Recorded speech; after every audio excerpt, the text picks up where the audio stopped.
Aujourd'hui en compagnie de Pierre-François, toujours avec le même plaisir, à l'espace Beausite de Arlon, pour une exposition moi, qui m'a ébloui. Franchement, ça me surprend et je pense que ça va surprendre les visiteurs. On va déjà parler du titre de l'exposition, s'il vous plaît. Le titre, c'est Visorium.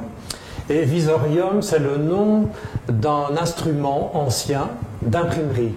Donc le typographe, au moment d'imprimer son texte, avait sous les yeux le texte qui était déposé sur ce visorium. On dirait un présentoir peut-être aujourd'hui. Et donc ce mot-là a été choisi par Véronique Van Mol et Monique Vos comme titre de leur exposition parce que dans Visorium, bien entendu, il y a voir, et ce qu'elles proposaient, ce qu'elles allaient proposer, c'était une exposition plein de choses à voir. À voir en 2 ou en 3 dimensions, et le plus souvent aussi animé. Voilà, alors comme vous l'avez dit, 2 artistes, 2 univers bien différents qui se réunissent. On va commencer par une, laquelle vous voulez me prendre en premier? Je dirais tout d'abord que ces 2 artistes-là se connaissaient évidemment bien. Elles avaient déjà travaillé ensemble. Et bien là, il y avait un défi à relever, qui était celui d'une exposition qu'elles allaient se partager.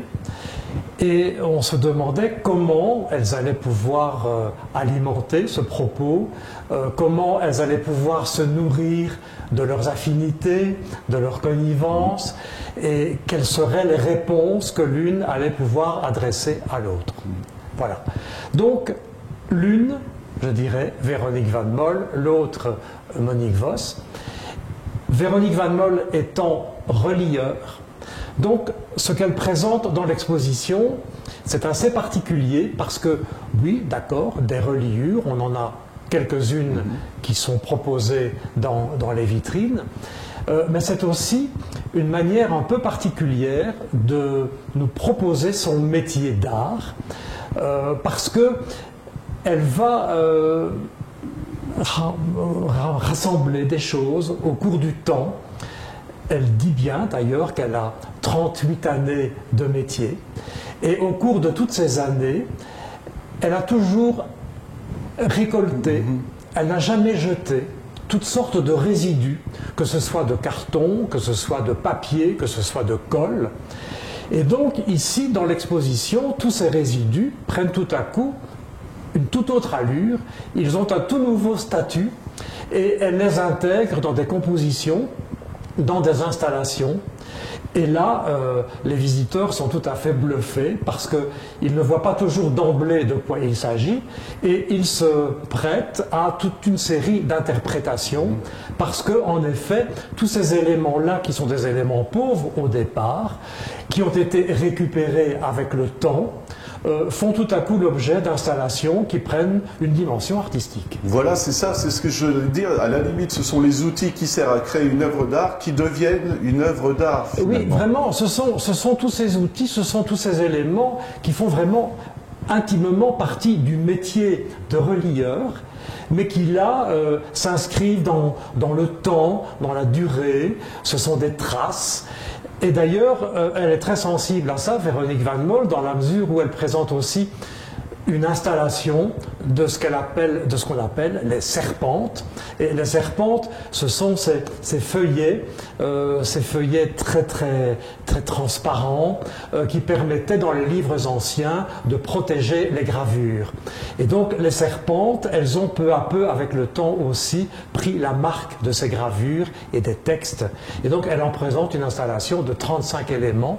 C'est aussi très spectaculaire et ça donne aussi une coloration très ocrée, qui est un peu la caractéristique d'ailleurs de l'exposition en général.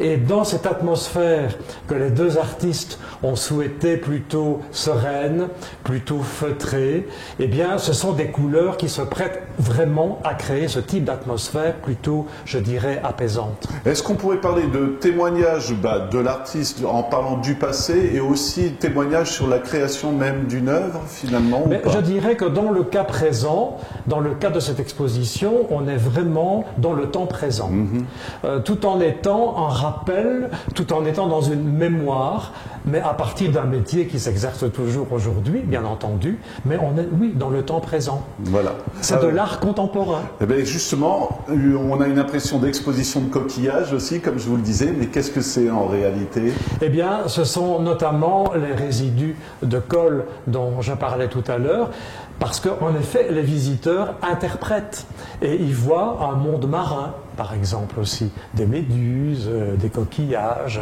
oui, oui, dans des tons aussi un peu de transparence comme ça, très, très ocré. Ouais, et est-ce qu'on pourrait dire qu'il n'y a presque pas d'intervention de l'humain finalement, parce que ce sont des résidus qui sont mis en scène? Qui sont mis en scène, exactement. Voilà. Pour Monique Vos, cette fois-ci, c'est une autre expérience, mais tout aussi intéressante. Alors Monique Vos, oui, c'est vrai que dans la plupart des pièces qu'elle présente, on est dans le domaine qui devient vraiment une spécialité pour elle, de l'art connecté.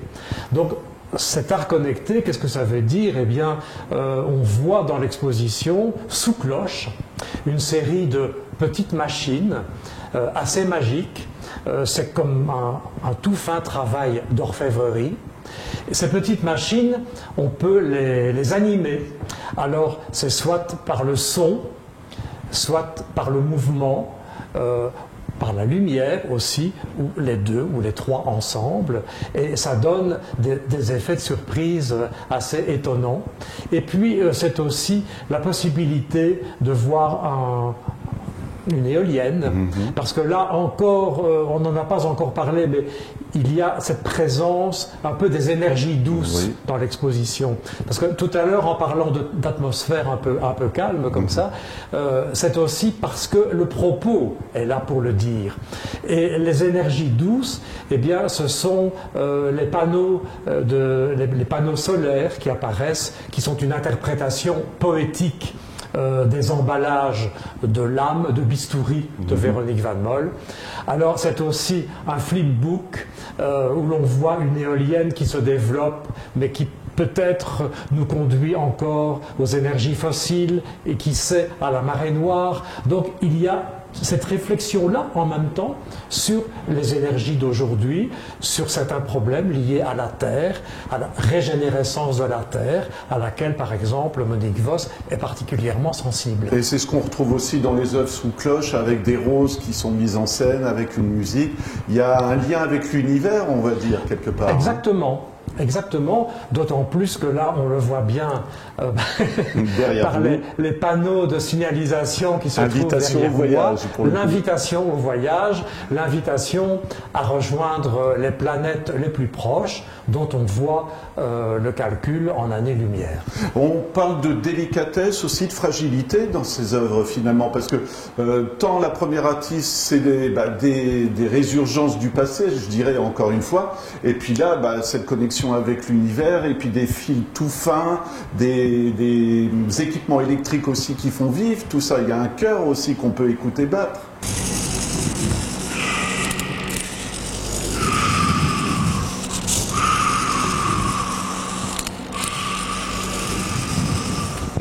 Oui, alors j'avais envie de dire, je l'avais d'ailleurs écrit, ce sont des travaux qui marquent vraiment une élaboration extrêmement méthodique jusqu'à un aboutissement extrêmement rigoureux. Exactement. On apprécie cette précision, cette finesse de chaque chose. Et on va, juste je reviens sur le cœur, il y a un autre cœur qui permet de savoir un peu la relation avec l'être aimé ou avec un ami, on aussi. Oui, c'est-à-dire que là, Monique Vos s'est amusée à nous proposer une installation qui fait qu'en effet, on peut vivre musicalement une relation entre deux personnes. Voilà. Rapport avec l'univers et un rapport avec l'œuf, parce que je dirais l'œuf c'est aussi l'endroit, la fécondité et des choses comme ça. L'œuf est un petit peu partout aussi dans cette exposition. Oui, l'œuf est très présent, et ce n'est pas parce qu'on approche de Pâques, c'est la saison qui le veut, c'est la coïncidence qui le veut, et puis c'est aussi une réflexion sur la foudre. Donc on parlait d'énergie tout à l'heure, et bien ici Monique Voss imagine que quand la foudre s'abat par exemple sur un clocher, comme c'est le cas, elle évoque ici le clocher de l'église Saint-Martin à Arlon, eh bien cette énergie-là pourrait être récupérée et d'une façon très ludique. Elle nous montre une petite fenêtre qui s'éclaire grâce à la foudre qui se déchaîne et pourquoi pas, à partir de là, éclairer toute une ville. Voilà, et donc le visiteur est impliqué dans l'exposition pour le coup. C'est une expérience sensorielle. Ah, complètement. Ouais, on écoute de la musique. Il est invité à tout manipuler et à découvrir un peu toute la magie de ces petites installations. Est-ce que vous avez été surpris par la magie de l'exposition? Ah, complètement. Vous attendiez pas du tout à ça? C'est-à-dire que je me doutais bien que pour les deux artistes, c'était un véritable défi à relever. Et peut-être tellement important à relever qu'on n'en connaissait pas grand-chose au départ et que le mystère ne s'est vraiment un peu révélé que vers la fin. Et puis alors, au moment de l'installation, bien sûr, il fallait quand même découvrir toutes ces choses et penser à leur installation proprement dite dans l'espace. Est-ce que vous avez l'impression que c'est une exposition un peu différente des autres ou est-ce que ça rentre vraiment aussi dans ce que vous faites généralement? Moi je suis surpris honnêtement, voilà. C'est des nouveaux univers. Mais je pense que les artistes elles-mêmes le disent. C'est un peu hors norme, est-ce qu'on peut dire hors norme, par rapport à la programmation habituelle. C'est vrai. Quelqu'un me disait en sortant hier, c'est interpellant. Donc je crois que d'une part, on est amené à aiguiser tout le temps sa curiosité. D'autre part, on est interpellé par l'inventivité. Exactement. Et parce que, en effet, le visiteur découvre petit à petit. Et c'est le côté interactif dont on parlait il y a quelques minutes. Ben voilà, Pierre, ma dernière question. Ben forcément, il faut venir visiter. Déjà d'habitude, il faut venir. Mais là, je trouve que si on veut faire quelque chose de nouveau, de novateur, il faut se déplacer. Les dates d'exposition et le site pour... Eh bien, nous allons maintenant pour 3 semaines d'exposition jusqu'au 27 avril. Mais le dimanche prochain, ça sera dire le 13, l'exposition sera également ouverte de 15h à 18h. Et pour le reste du temps, le site, comme d'habitude, www.espacebauxite.be. Merci Pierre.